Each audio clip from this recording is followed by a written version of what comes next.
Welcome back to the Spiderforest Webcomic podcast. I'm Mathieu Moyen. In this episode, written and illustrated by. Teamwork makes a lot more possible than one person can do alone, and relationships between writers and artists can be a lot bigger than the sum of their parts. Although this can make more complex work possible, it can also have some difficulties attached to it, and as we'll find out in this episode, navigating the business and the personal is an art all its own. First, Denise Darwin Randall of the Only Half Saga has an interview with Meg Syverud and Yoko, the team that produces the comic Daughter of the Lilies.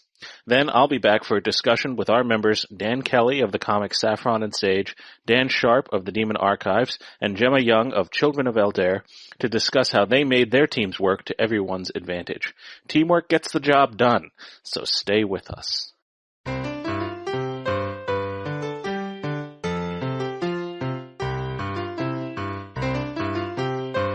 Good afternoon. My name is Denise Randall, the creator of the Only Half Saga and Gem Mutations Plague. With me today are Meg Syverud of Daughter of the Lilies and her colorist, Yoko. Hi. Hi. Meg, just for the audience, could you please give a quick synopsis of the Daughter of the Lilies for us? Yeah, sure. It's a fantasy adventure comic basically about, this is going to sound very stereotypical, but bear with me, 4 adventuring employees and their boss. Basically your standard, like, kill monsters, turn in invoices kind of story. But one of them, a mage who has to cover herself from head to toe, given that simple-minded townsfolk will attack her on sight, has a very big and obvious secret that the entire story is about uncovering. Yoko, I know that you're Meg's colorist, but did you have any other projects that you'd like to share with the audience that are either you're working on currently or currently online? I'm working on a comic project. I just finished scripting the rough draft. It's a shortish story when you think about how long webcomics usually are. The story is about a sacrificial bride who goes to the afterlife after she's been sacrificed and find out that the god she sacrificed to doesn't exist. Oh, lovely. Yeah. That's an awesome synopsis, dang. And I'm also working on developing a card game, both of which are mainly being shared with patrons on my Patreon. Very cool. Well, thank you very much for sharing that with us. Meg, when you were working on One Question, you did everything yourself. You did the draft, the inks, the coloring, the dialogue, all of that. So what made you decide to bring in a colorist for Daughter of the Lilies? Well, I mean, the first thing to know is that doing everything on One Question made me burn out like really, really, really fast, like to the point that I had to stop because I couldn't keep working on it. So going into Daughter of the Lilies, I knew I couldn't do all of that again and keep a comic going. So, I mean, ultimately, I just brought Yoko on because I needed the help. I just never really liked the way my colors look. I'm not very good at colors. It's the most time-consuming part of the process for me. Liar. Your colors were beautiful. No, stop. They take forever. Yes, they do. No, I actually enjoy like writing and storytelling more than the later part of the process. Like scripting and concepts and staging are the things that come easiest to me. And everything after that feels like it just drains me a lot faster than all of that other stuff does. So why not have somebody else do it who enjoys it and is super crazy good at it, you know? Aww. I mean, that's ultimately the meaning of collaboration, right? Yoko, I've followed both you and Meg on DA for a long time, so I know you guys said you have a really good story about how you met. So here's your question. How did you guys get to teaming up? I was following Meg for a long time, and I was a big fan of One Question, too. So when she started doing comics again, I was like, yes, finally! You know, I'm so glad Chico's back! Yes. Shucks, you guys. We're making her blush. Only a little bit. So I was an avid reader of the comic, and I noticed on one of the pages, in fact, I remember which page it was. It was the night scene where the villagers are chasing Thistle out of the village, and they're ringing the bell and all that. That was the page. And Meg mentioned that she was having a hard time keeping up with page updates because of the coloring. And so on a whim, I typed in a comment that says, hey, if you need help, you know, I would be more than happy to help you. And she responded. So then we started email communication, and she sent me a panel to do a color test for. And then it took a lot of back and forth convincing her to even hire me. Oh man. From my end, I had so I went to school for graphic design. I have a bachelor's in graphic design and I freelanced in that for several years and then worked full time as a graphic designer for something like 3 to 4 years before I married my husband and moved out here to California. So I was really intimately familiar with bad clients and how hard it was to be paid what you're owed by people who don't really appreciate what you do or the value of what you do even. So when Yoko first came to me and was like, "Hi, I would love to color your comic completely for free and without pay," I understandably balked a bit at that because I didn't want to take advantage of another skilled craftsperson. I definitely wanted to pay her what her work was worth because I had definitely been taken her for a ride so many times before that I didn't want to do it to somebody else. So yeah, I did drag my feet for a really long time. Yoko kept insisting that she would love to do this for me and I wanted to make sure that she was, it was worth her time basically. I had worked with several other people who had colored my comics before, even all the way back working on One Questions, colors took the longest for me to do and they were the least enjoyable part of the process, despite you guys' wonderful compliments earlier, thank you. But Yoko was the first person I sent a page to that came back almost exactly how I wanted it to feel. Nice. Yeah, it was pretty great and why I was even more conflicted about it because it's there's no way this person wants to work with me for free on this entire comic. But, she was persistent and really kept needling me and bugging me and I kept telling her I can't pay you what you're worth right now, but as soon as I am able, I will, but there's no guarantee of that happening. But Yoko still was in for it, which I still, at the time, couldn't understand, but decided to just go for it. And the rest is pretty much history from that point. Dude, Yoko, you've been knocking it out of the park ever since that day. I'm so glad you were persistent. Aww. I'm definitely glad you made the choice because I really do like the coloring style. It goes very well with your inks. I think it was a good choice. I think you did well. Dude, it's so good. Well, and from my end of the whole, I want to pay you what you're worth, I understood that, but I didn't have a job in art anyway. And I figured, I might as well be working with someone I really like and admire. Aww. And you were paying me out of pocket. I mean, it wasn't much, but you were paying it was $20 a month. It was nothing. It was all I could afford. But, you had set up a Patreon, and I knew that if we got more readership, then we would be getting in more money, and then you'd be able to pay me more. And the comic was something that I wanted to succeed, because again, I did admire you as an artist, and I really loved your storytelling, and I really wanted it to become something that was successful. I'm trying really hard not to mess up the audio and steal into the thing, but here we are. But that's why when the Hiveworks submissions opened up, I knew that was a really good chance, and had, a chapter or so completed already. I'm they're gonna love your stuff, and that's why I pushed you to apply. And I knew that if we got into that would increase readership and make the comic more sustainable. Oh yeah. So I have to say, there's no way Daughter of the Lilies would be on Hiveworks now if you hadn't let me know that submissions were open. Aww. And then by that point, I felt obligated to submit an application. So yeah. Okay, so Meg, I asked you this question via email, but I'm going to ask it for an answer this time. You used to work for The Dreamer, for Laura Innes. So what kind of insights did you have coming away from working with her on her team? Oh gosh. Well, first of all, Laura's just got her act together. And she's this incredible personality that, being around her, you just feel happy and alive and excited to work on your own projects. So that definitely infected the whole process of working with her and everything. No matter what you did, no matter how self-conscious you were about it, it was the most amazing thing she had ever seen, and you were the best person for the job, basically. For Laura's comic, I was doing layouts for her, which are basically detailed thumbnails of each page, which was perfect because I'm a storyboard revisionist now, and that's basically what we do anyway. We take boards based off of scripts, and then we tweak them so that they match the story even more accurately. But I was working straight from her scripts and trying to translate them into the comic pages that she was envisioning.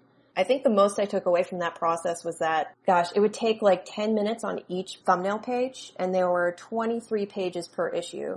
So cumulatively, that was hours and hours and hours of work. And then I would see the final version of the page, and I would see that she had changed some stuff on it, which, you know, it makes you immediately like question yourself, like, what did I do wrong? Like, she must have hated this or blah, blah, blah. But realistically, it's just something that happens during the process and really on any creative project, you know? So it kind of like helped me adjust to the idea that it wasn't anything I was doing. It was just the creator kind of like putting their own touch into it and trying to make it match what they were picturing a bit more. And basically to like trust the person in charge of a project and not take it personally when corrections were made. And that's always been a hard lesson, you know, it's really easy to like take things really personally, but ultimately if you're working on a project, it's the project that comes first, not your ego. I can see that.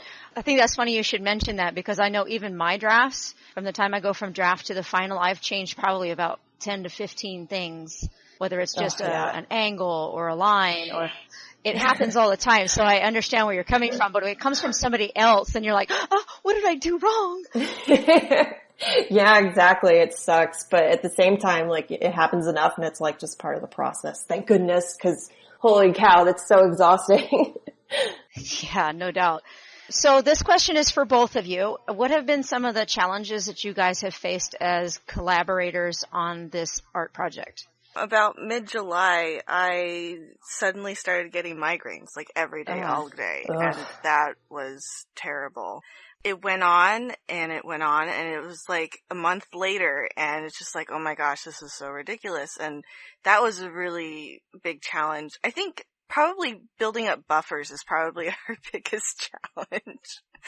Just so that when stuff like this happens, it makes it hard to have anything to rely on as a, I guess, stash-wise. Yeah, no, that's absolutely right. Buffer has definitely been like the biggest challenge. I mean, for the most part, I'm kind of a workaholic and I like a routine. So I'm content to do the whole like work home, comics, bed routine for months at a time before I need something to shake it up. But, man, aside from that, I actually struggle a lot with burnout. There are a lot of personal issues of mine that feed into this problem, but I have this issue with driving myself too hard and putting too much of my self-worth into what I can get done and what I do. So if I stop, it really affects my self-confidence, basically. So it's really difficult for me to admit to myself when I do need to take a break and maybe recenter myself a little bit, because, man, even missing just one update or having to admit to myself that I need to take a break feels like a failure. So, boy, there was like that one period about a year ago at this point where I had nothing to give. Like, I was just completely out of gas and I just could barely get out of bed in the morning because going to work was so exhausting, and then I was expected to come home and keep working. And at that time, for like a month period, I just couldn't do it. So being able to admit that finally, and then to get this like wave of positive feedback and support from everybody who was reading the comic really meant a lot at that time. So thankfully it hasn't been as big an issue as it has been before. And I'm really grateful for that, because when Yoko did have her problems with her migraines, it was easier to be like, okay, yes, we're going to just take a step back for a little bit until we're back up to 100% to make sure that the project is the best it can be.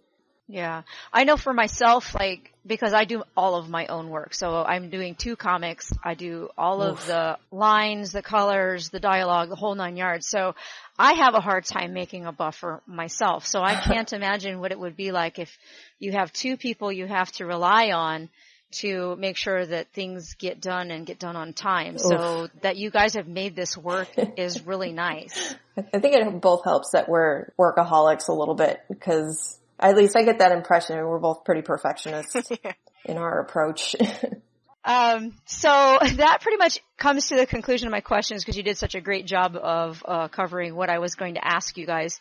Do either of you have any other pointers to share about working with others on any artistic projects? Well, I mean, gosh, I guess it goes back to what I was saying earlier about how the project comes first and not your ego, you know? Yoko is being paid for her work on this thing because of what she does and how she does it so well. And it doesn't make sense for me to like micromanage that or step in and like inject myself into what she's doing. So I guess having a healthy amount of respect for the experience and the strengths of the other person's contributions to the project so that the project itself can flourish. And I guess just like seeing each other as partners with a common goal rather than a boss with an employee, you know, because that invites too much drama and bad things into a relationship like that. Yoko, did you have anything to add to that? Pretty much just that communication is key. Mm-hmm. And I think that's the reason why Meg and I work so well together, is that we communicate really well. And I mean, like, usually when you talk about partnerships, you think about the phase where you're both settling and trying to figure out how to communicate with each other. And Meg and I kind of never had that. We just kind of clicked. Yeah. And that's what really made this work really well. So, I mean, the skill levels, your contributions to the project, I feel like communication is like the really big, it has to be there. And if that isn't there, then everything else breaks down. So that was another great interview, and we have some members of the Spiderforest Webcomic Collective here who work on collaborative comics and are going to talk a little bit about their experiences with us. With us this time are Jemma Young. Hi, I'm Jemma, and I do Children of Eldair. Dan Sharp.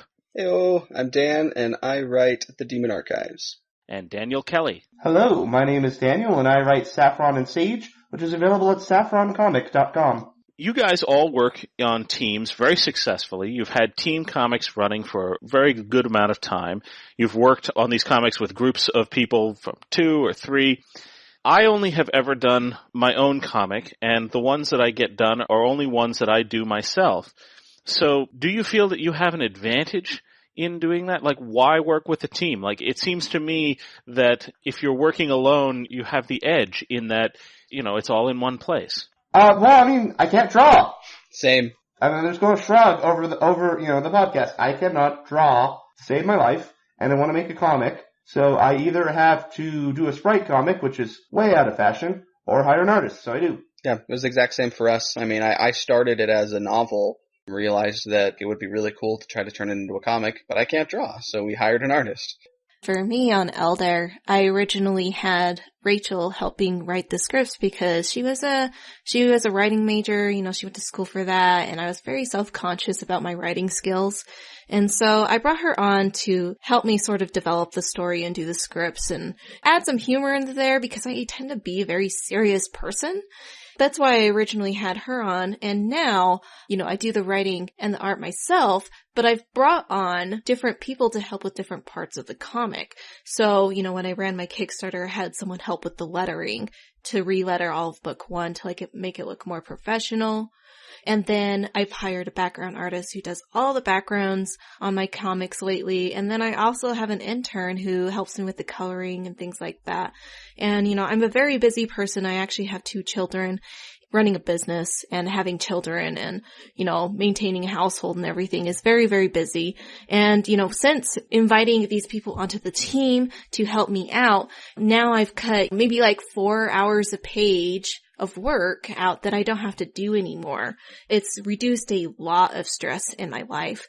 And then with Temerity, which is another comic I'm working on, I'm writing it and Chad is doing the art. And it's again because we both wanted to do a new comic, but we both couldn't do everything.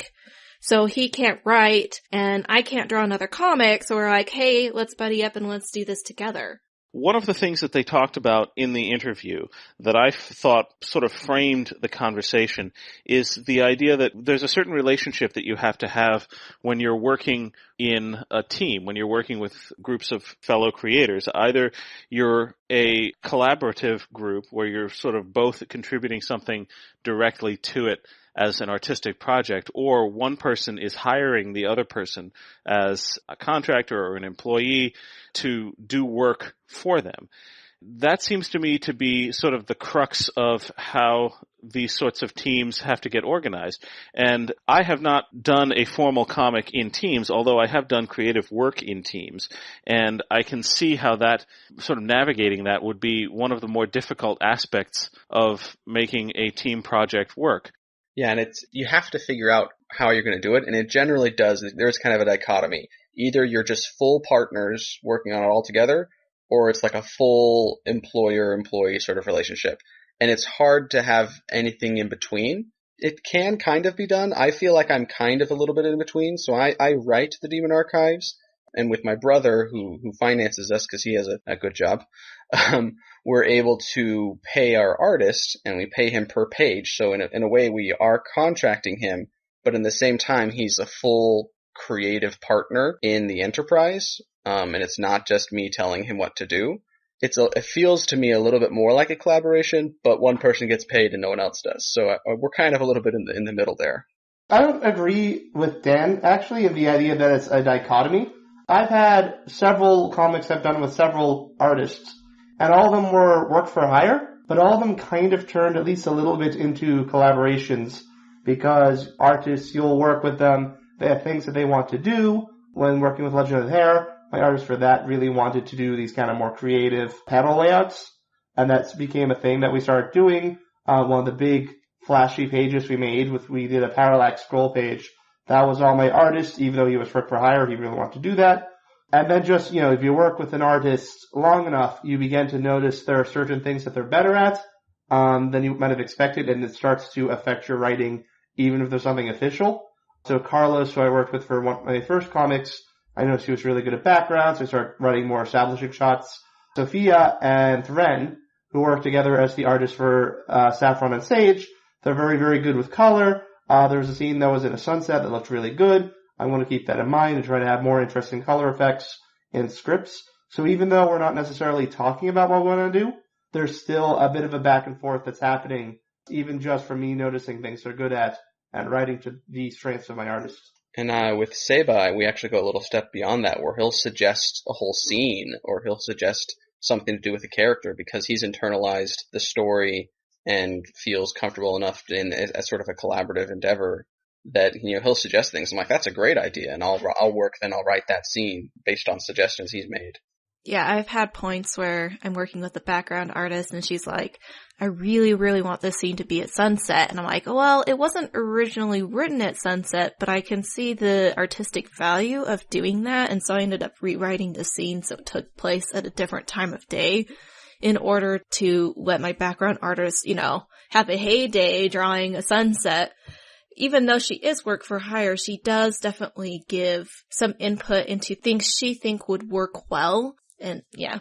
I think there's a lot of strength there personally in even when you have a contractual relationship, like both of you have said, to recognize the strengths of the people you're working with and take them in. Even if you're the boss, you still need to recognize the input of the other members of the team.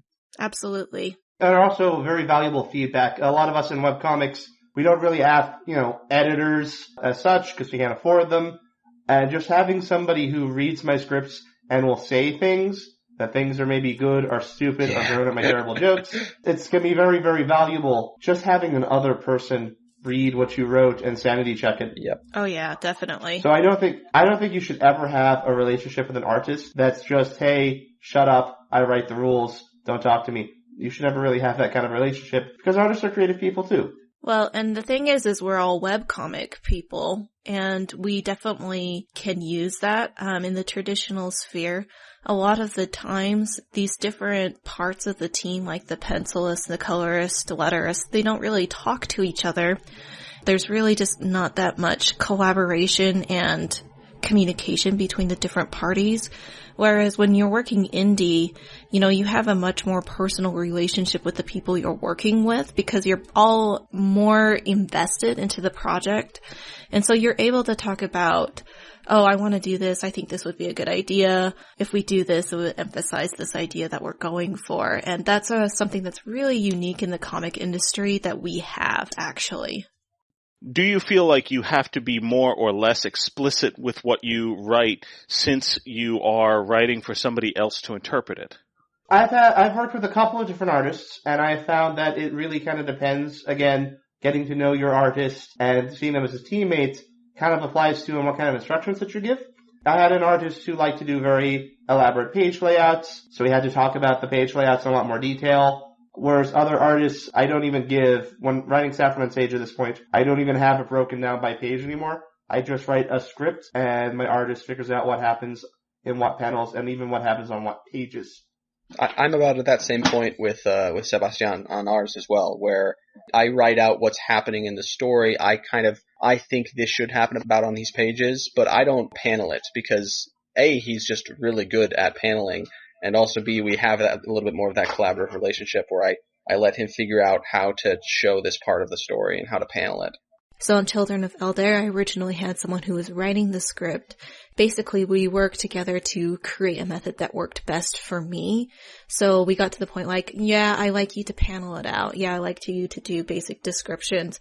But in the case that I feel like I need an extra panel or I can cut something down, then I have the ultimate freedom to do that. And right now, I do the script and the art, and then I hand off the backgrounds to someone else. And so for the backgrounds, then I write in notes on the actual page on what I'm thinking, and then we go back and forth on, here, this is what she's done based on my notes, and I give her feedback, and usually it works out pretty well. And it's something that we've had to develop over time that works best for the two of us together. I'm also working on another project where I'm strictly the writer and I have another artist. And, my writing style has to change for that. So, when I'm writing for myself, I know exactly what I'm thinking. Whereas, Chad, who's working on the art, he has to be able to tell exactly what I'm thinking, or I have to give him the creative freedom to tell the story he thinks is the best way to tell, to convey what emotion or what action I am trying to, I want him to tell. It's something that you have to work back and forth on and eventually develop a style and a method that works for you and your particular team. Yeah, and it really does take time. When I look back on the years we've been working on our comic, and I look back at some of the very first pages when we didn't have that figured out at all yet, and they really suffered because we didn't have that back and forth. We hadn't figured out how that creative relationship was going to work.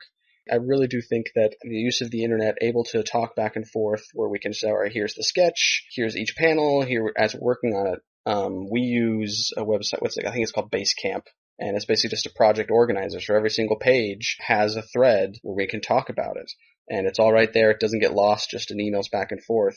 So there are these tools that you can decide to use to be able to coordinate best. Jemma, do you think that coming from an artistic background gives you an advantage in communicating with the artists that you collaborate with? It is helpful being able to artistically convey something that I'm looking for. So there have been occasional times where I get my art back and I'm just like, no, this is not what I wanted. And I can use as many words as I want to convey what I want. But in the end, it's all up to interpretation, and sometimes we just can't use words to describe exactly what we want. And so there have been times where I take the art that I get and I change it, and this is what I was looking for. The background artist, Amanda, she can look at it and be like, oh, okay, now I know what you want. I will go and do that on the next pages. And so that has been really helpful.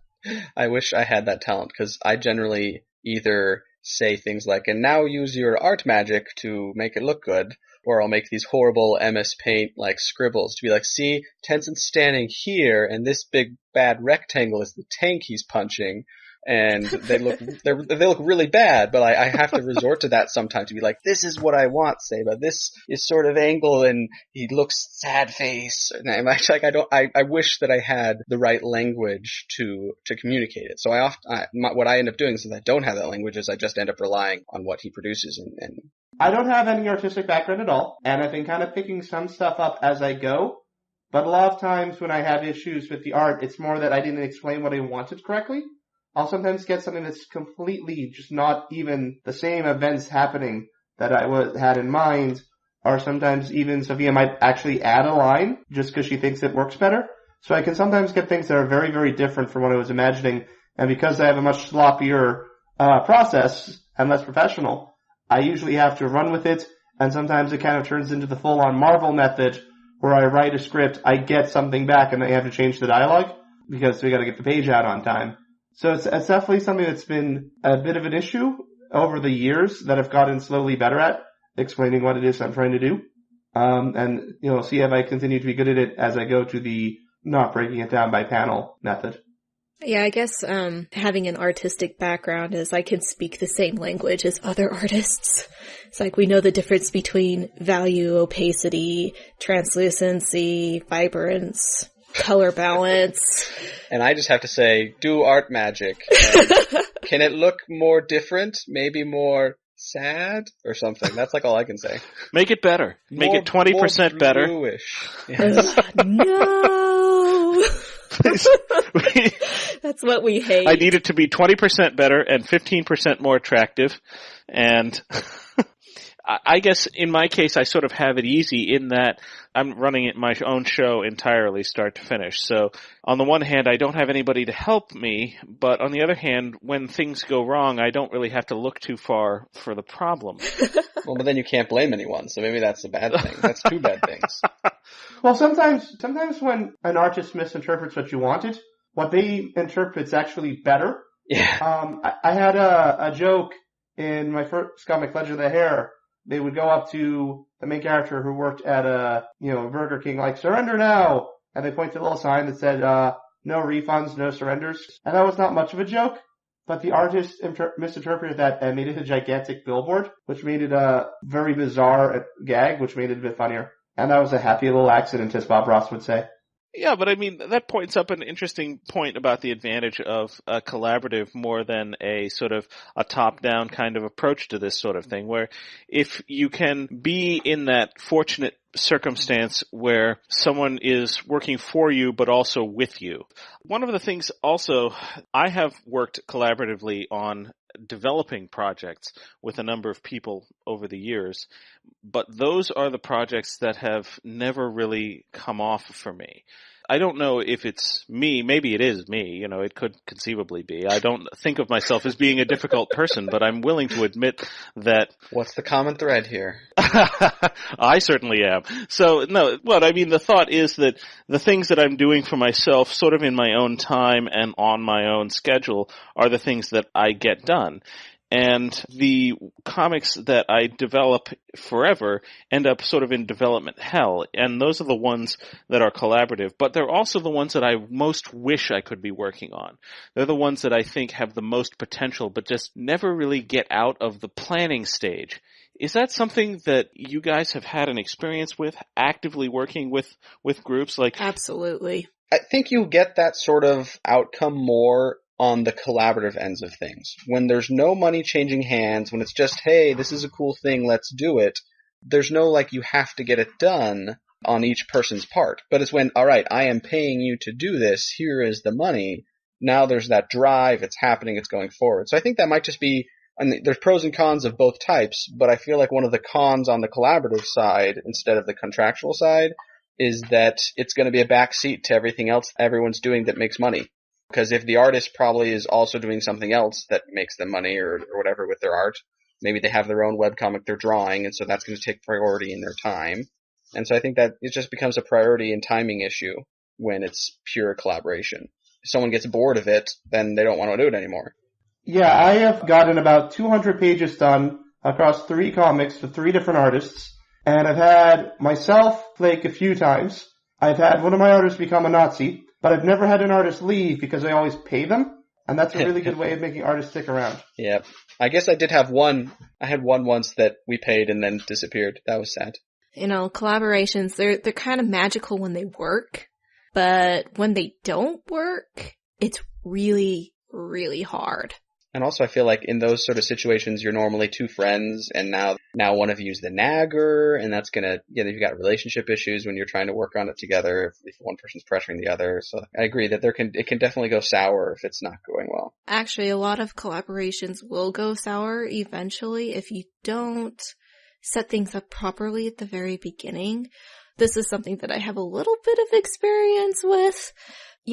When we're working together and things are going good, things can be really, really good, but you have to take into account, when things go wrong, and things always will go wrong, what then? And I think it's important as a collaboration, when there is no money being exchanged, that you have an idea of who is in charge, who makes the calls, and at what point do you drop it and leave it.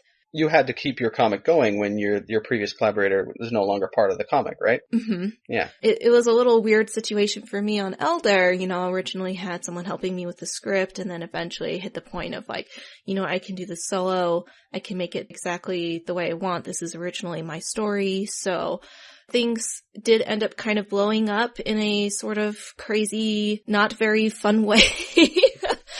So it's definitely lessons learned. That's my warning for people is like, be aware of when things go wrong, what's important to you. Is your friendship more important? Is your business more important? Who has the final say on stuff? Who's the one that owns it? Or does no one own it if someone drops out? I would just advise against friendship-based collaborations on long projects, basically ever. Like on a short project, like a 5 or 10 page comic, maybe, but if you're looking to do something long term, I mean, no matter how close friends you are, stuff happens. People get jobs, or they get sick. I guess if you get sick, even if you're paid, but you know what I mean. Things will just eventually fall apart if you're expecting somebody to put in a huge amount of time just based on the fact that they like you over, months and years. Yes, but I mean, those sorts of things can happen even in a paid situation.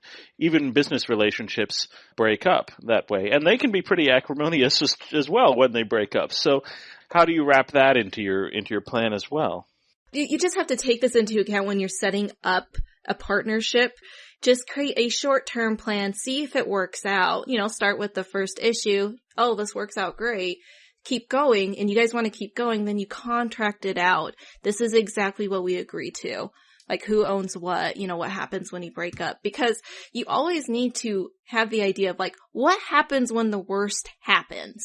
And when you both know, and you have it written down, and you both agree on it, and when that event eventually happens, hopefully it doesn't, but sometimes it will, you can go back to the contract. Here's what we agreed on 5 years ago. So you guys would advise spelling things out and having your contracts in hand? I don't know if we did, but we probably should have, because I don't think we do have the protections and what do we do in the case that he just doesn't want to do things. We haven't had that discussion really. We haven't set it out in the contract. And I think, talking to you, it sounds like probably should if we want to be prepared.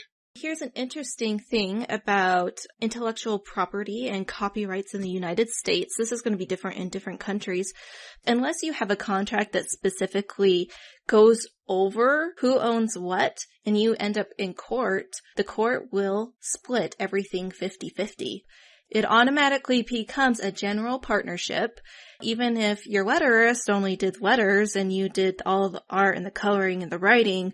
Unless it's specifically stated in the contract, the court will consider you 50-50 partners.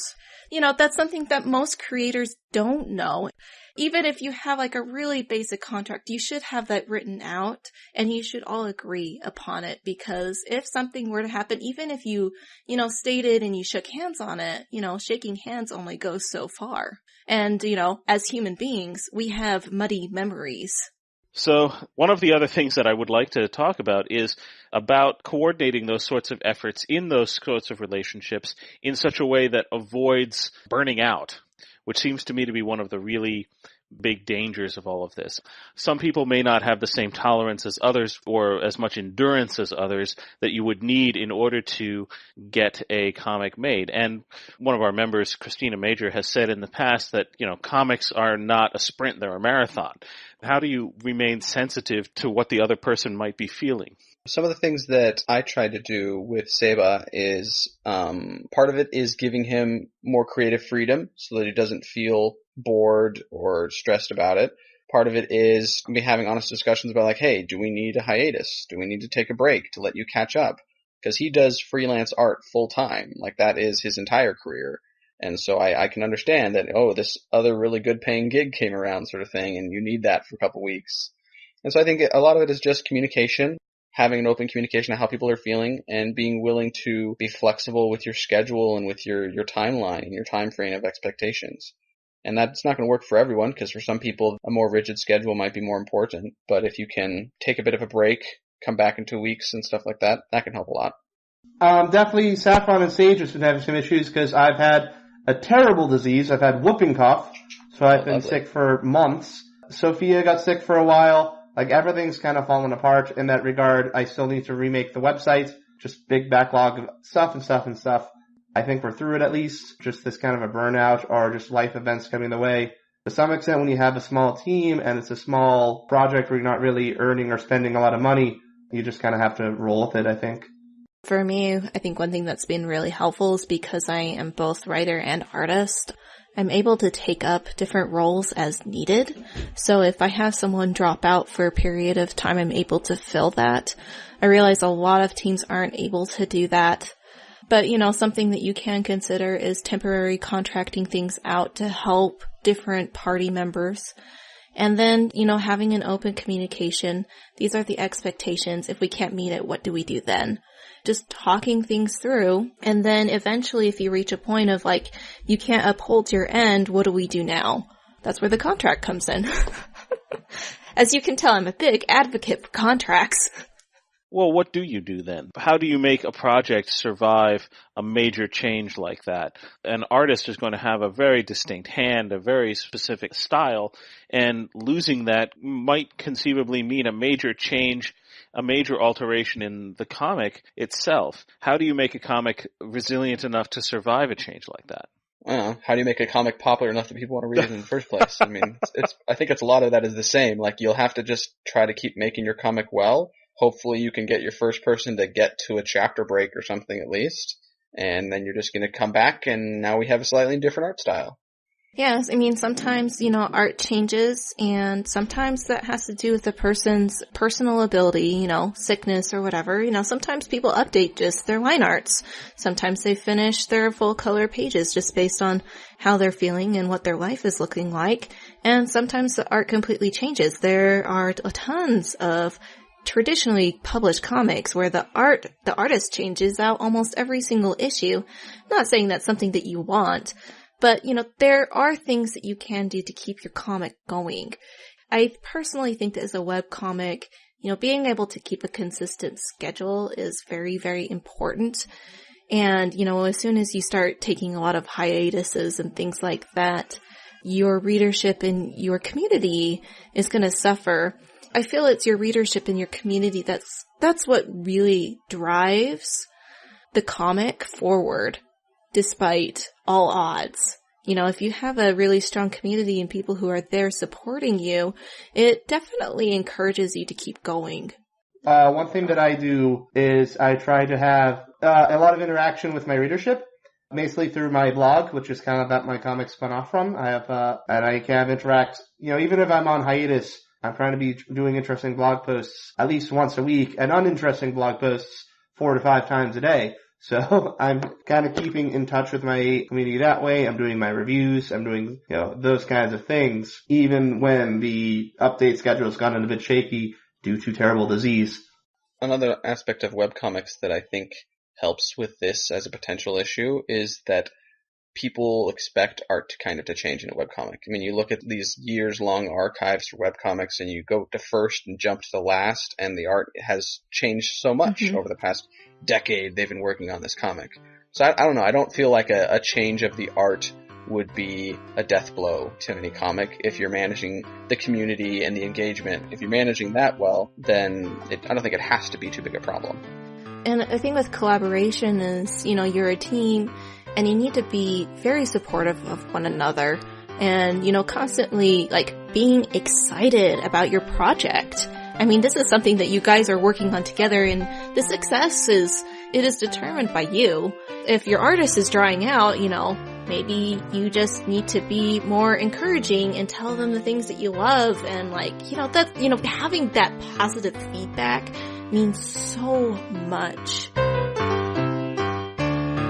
And unfortunately, that's all the time we have for this episode.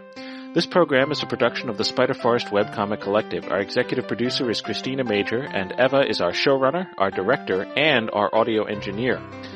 The Spiderforest Webcomic Collective is a creator-owned organization funded by voluntary contributions from our members and from readers and listeners like you. Thanks for your support. To learn more about the collective, our members, and our projects, or to make a donation, go to spiderforest.com. I'd like to thank Meg Syverud and Yoko for joining us for this episode. You can read their comic, Daughter of the Lilies, at daughterofthelilies.com. Thanks also to Darwin for bringing us that interview. I'd also like to thank our members who participated in this episode's discussion, Dan Kelly, Dan Sharp, and Jemma Young. Dan Kelly produces the comic Saffron Sage with the artist Sabu. You can read it at saffroncomic.com. Dan Sharp produces the comic The Demon Archives with the artist Sebastian Paris. You can read it at demonarchives.com. GameArchives.com. Jemma Young produces the comic Children of Eldair. You can read it at Eldair.com. Eva produces the comic Bits Fair. You can read it at bitsfair.com. And I produce the comic Six Commando. You can read it at viciousprint.com/sixcommando. I'm Mathieu Moyen. Thanks very much for listening, and we'll see you next time.